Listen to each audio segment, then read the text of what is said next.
I've been speaking to a lot of senators. We've been speaking to a lot of House members, a lot of Republicans, a lot of Democrats, and people want to do something. So we're going to see. This really hasn't changed anything. We're doing a package, and we'll see how it comes about. It's coming about right now, and a lot of people are talking about it, and that's irrespective of what happened yesterday in Texas.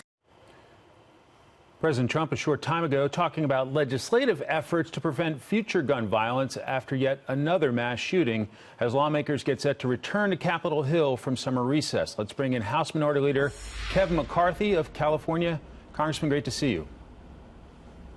Thanks for having me, Michael. This morning I spoke exclusively with Congressman David Cicilline, co-chair of the Democratic Policy and Communications Committee on Sunday Morning Futures.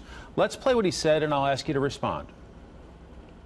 We passed two common sense proposals back in February, universal background checks and closing the Charleston loophole. They are sitting in the Senate awaiting action.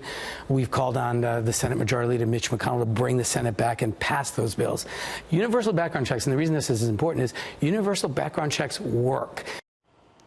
Leader McCarthy, your reaction and your thoughts after this latest attack in Odessa. Well, at the very first, our thoughts and prayers are for all those in Texas as they cope with this. And for the law enforcement, I want to thank them for their work. I also want them to do their work to be able to give us the knowledge of how we can prevent this. I know from the House side and the Republican side, we're willing to work with anyone that wants to find common sense solutions to prevent this from happening in the future, while at the same time protecting due process for anyone who is a law-abiding citizen as we move forward. And that is something that we've talked about. That is something that we want to make sure we're able to have these hearings. We're able to have law enforcement that has looked at these shootings before. What is the legislation that can prevent this? Because lots of times we hear legislation comes forward that will not prevent this and has challenges at the same time. Without knowing the motive at this point, is it difficult to say if more background checks would work?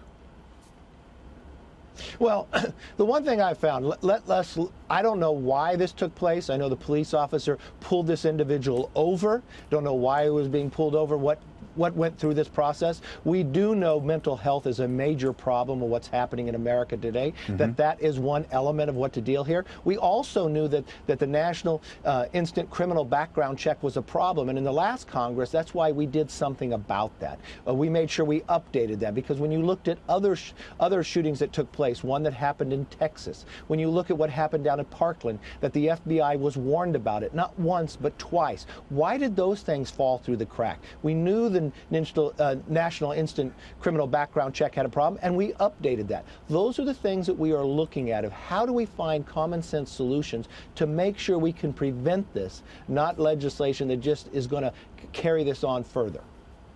You touched on mental health. Are there some other common sense things related to violent video games or even the ability of a family to report a loved one who may be having a difficult time? And could that all be part of some bipartisan congressional response? Well, I think what we really have to look at here is, you know that mental health is a disturbing issue that these individuals have, to be able to take a gun, go kill individuals that they do not know, and to build in that case. We know that in Parkland that the FBI was warned twice, given the name of this shooter, told that there was a mental problem, told that his infatuation with guns, said that even on a website that he said he was going to take a shooting.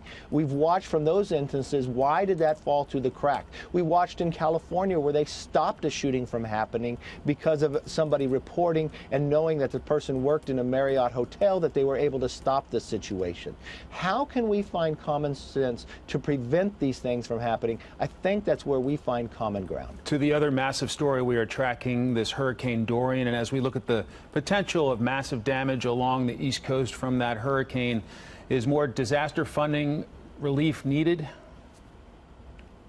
Well, I've checked with the agency. They tell me at this moment they have the funding they need to deal with this right now. And normally how we deal with these disasters, make sure we have the resources, make sure we're moving the resources in place so once these winds hit that we can get the areas back up and running. And I want to congratulate or thank the president for focusing on this, taking his weekend, canceling his trip, working with Governor DeSantis and the senators from Florida and others to prepare us for for this. Now, if there is a situation after this hits that there is need for resources, I know Congress, as we've done before, that we will act to help. But the one thing everybody in this line, and I know the modeling changes hour by hour, but if you are in the path, this is something bigger than we've seen in the past. Please do not stay there. Please listen to the authorities and move out of the area. Good advice there. Now to politics. About 135 or so Democrats are favoring impeachment. Is pressure building on Speaker Nancy Pelosi to go forward or to rule it out?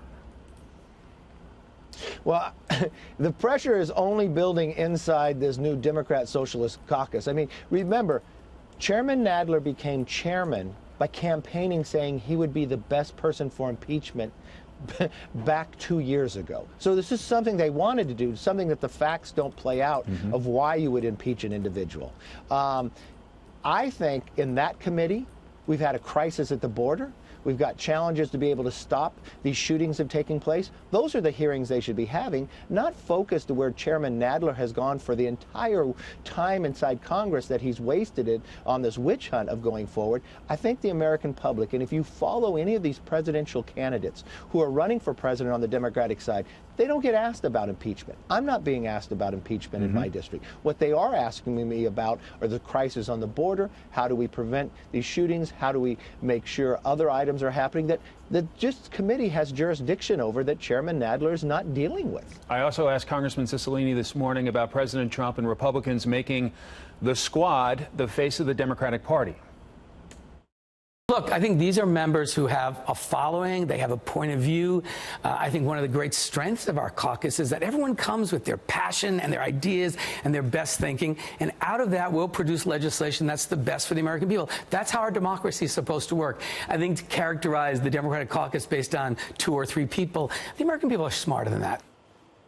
Is the squad a bigger headache than he's letting on, Leader McCarthy?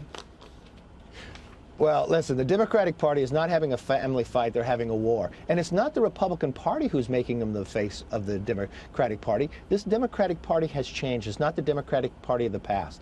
This squad now controls the party, and they call themselves Socialist Democrats. The one thing you have to see, there was a recent poll. What would the most requested endorsement in a Democratic primary? Number 1 was Barack Obama. You know who number 2 was? Was AOC. They are the controlling interest of the party. When we left before our break, who did the Speaker of the House meet with? She met with a freshman member, AOC, and who put the picture out? The Speaker. She has surrendered this party to this new squad that controls it. They cannot pass something on the floor without first talking to them. If it's something that this new squad does not agree with, they change course and bring the bill down. Now this squad has even changed the belief within the Democratic Party of whether they support Israel or not. That has now come into question. So it's not the Republicans doing this. This is the new Democrat Socialist Party having new leaders and controlling it. They might not have the title of the Speaker, but they have the power of it. We're almost out of time, sir. 13 weeks of protests in Hong Kong. What's your analysis of the situation there? Well, first of all, I will stand with anyone who stands for freedom. And this is something we should be watching very closely. America has a history. America is more than a country. We are an idea. And when you look at what's happening in Hong Kong, they're standing up for their own rights. They're standing up for what believes. It's the same as those shipyard workers in Poland stood up decades ago and America stood with them. This is the world should be watching, and China should understand that the world is watching what's happening in Hong Kong. Leader Kevin McCarthy, see you back on the Hill, sir. Thanks for your time.